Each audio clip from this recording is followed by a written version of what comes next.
अरे बहू, चाय ले ले, उठ जा बेटा। अरे मम्मी रहने देती ना, मैं उठ तो रही थी। अरे कोई बात नहीं, खाने में क्या बनाना है वो बता दे। देख लो माँ, कुछ भी जो ये कहे बना लेते हैं। बेटा, मैंने तो जो सब्जी थी वो काट दी है, तू बस रोटियां बना लेना। ये हर रोज सुबह का सीन था ममता के ससुराल का। एक दिन पड़ोसन कहती है, अरे बहन जी, सारा दिन काम करती रहती हो, थकती नहीं क्या आप? बहू क्या करती रहती है सारा दिन? अरे वो भी कुछ ना कुछ करती ही रहती होगी। अब इतनी भी बूढ़ी तो नहीं हूं मैं जो बैठ जाऊं कि सामने काम पड़ा है और मैं बैठी रहूं। अरे लेकिन बहू की तो आदत खराब हो जाएगी जब सारा काम आप ही कर दोगी। अरे ठीक है ना, कम उम्र में हमारी भी शादी हुई थी। अब आजकल के पढ़ने लिखने वाले बच्चों को सारी जिम्मेदारी लेने में भी तो वक्त लगता है। बहू है तो क्या हुआ, मेरी बेटी की उम्र की ही है ना। एक उसे भी देख लो, चाय बनाने के सिवा आता ही क्या है। ममता से सारी बात करती है। हाँ, मम्मी जी ही ज्यादा काम करती हैं, इसमें कोई दो राय नहीं है। लेकिन मैं भी क्या करूं, ऑफिस और घर के बीच जो वक्त मिलता है उसी में काम कर लेते हैं, है ना? दिन बीत रहे थे। सास बहू के बीच की बॉन्डिंग अच्छी थी, लेकिन जब बहू माँ बनती है तो जो थोड़ा बहुत काम किया करती थी वो भी छोड़ देती है। बहू, ये ले, तेरे लिए बनाया है। इसको खाने से बच्चा और तू दोनों स्वस्थ रहेंगे। ठीक है माँ जी। माँ जी, वो बच्चे के लिए गद्दे जो सूख रहे हैं ना छत पर, जरा ले आइए ना।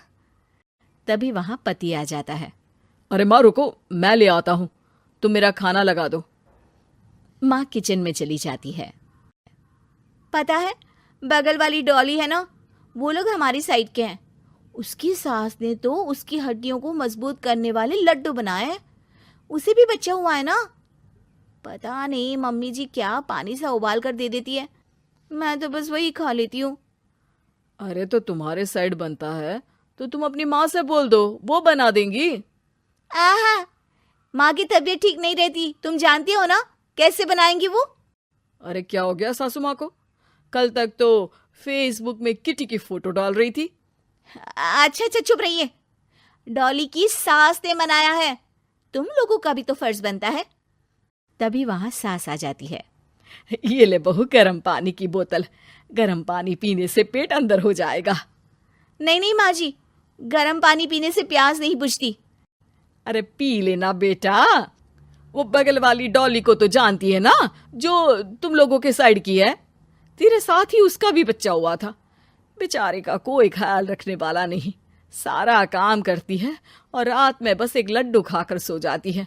पेट तो लटक ही गया है और बच्चा तो कितना कमजोर सा है उसका। अच्छा माँ, क्या बात है, डॉली की ये हाल है? क्यों मैडम, क्या कहना है आपका? अब पता है मुझे, किसी के पास मेरी सास की तरह सास थोड़ी ना है। नहीं नहीं बेटा, ऐसा नहीं है।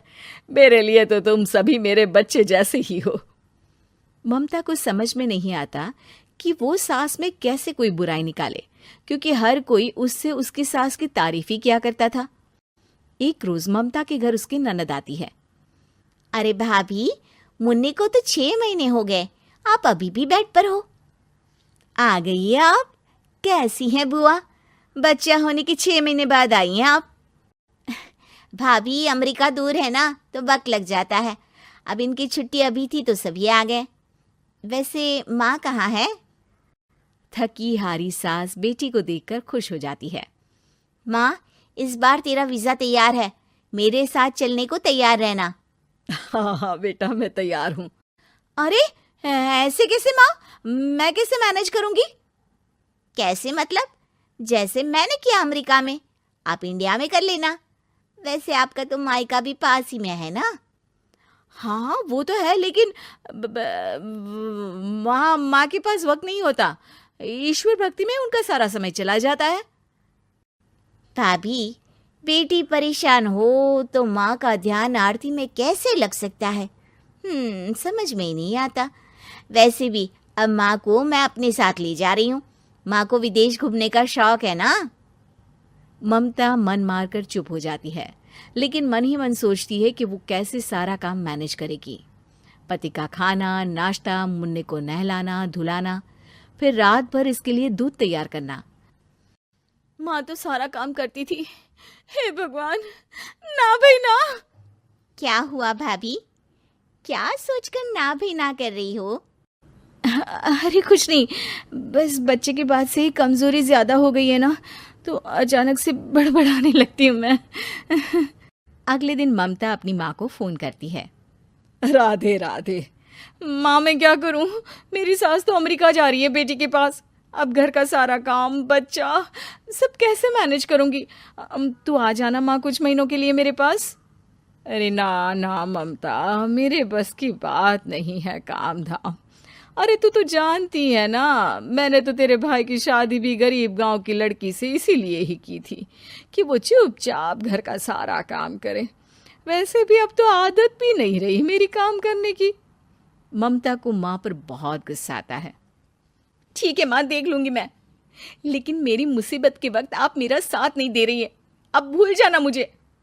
ममता गुस्से में आकर फोन रख देती है और रोने लगती है, लेकिन बेचारी करे भी तो क्या। अब सास और ननद दोनों घर का काम करते, नेहा आराम करती, लेकिन अब आराम में भी उसे चिंता रहती। और फिर वो दिन भी आ जाता है जब ननद का जाने का वक्त आ जाता है। भाभी मैं जा रही हूँ, अपना और मुन्ने का ख्याल रखना। ममता सास को देखती है और गले लगकर रोने लगती है।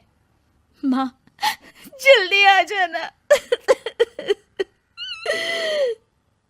सास मुस्कुराकर कहती है, कहाँ से ममता, मैं कहीं नहीं जा रही। मैंने देखा कि मेरे जाने की बात से ही तू परेशान हो गई थी, इसीलिए मैंने अपना जाना कैंसिल कर दिया है। तू चिंता ना कर, मैं तेरे साथ ही रहूंगी। ममता को अपनी माँ की बात याद आती है कि कैसे उसके कहने पर भी ममता की परेशानी को समझने की बजाय उसने मना कर दिया, जबकि सास ने बिना कुछ कहे बहू की समस्या पढ़ ली। हाँ माँ, हम सब साथ चलेंगे बाद में दीदी के घर अमेरिका। आज से आप रानी बनकर रहना और मुन्ने को देखना। मैं समझ चुकी हूँ कि मेरा फर्ज क्या है। अगर आपको हमारा वीडियो पसंद आया हो तो कृपया लाइक करें, कमेंट करें, शेयर करें और हमारे चैनल को सब्सक्राइब करें।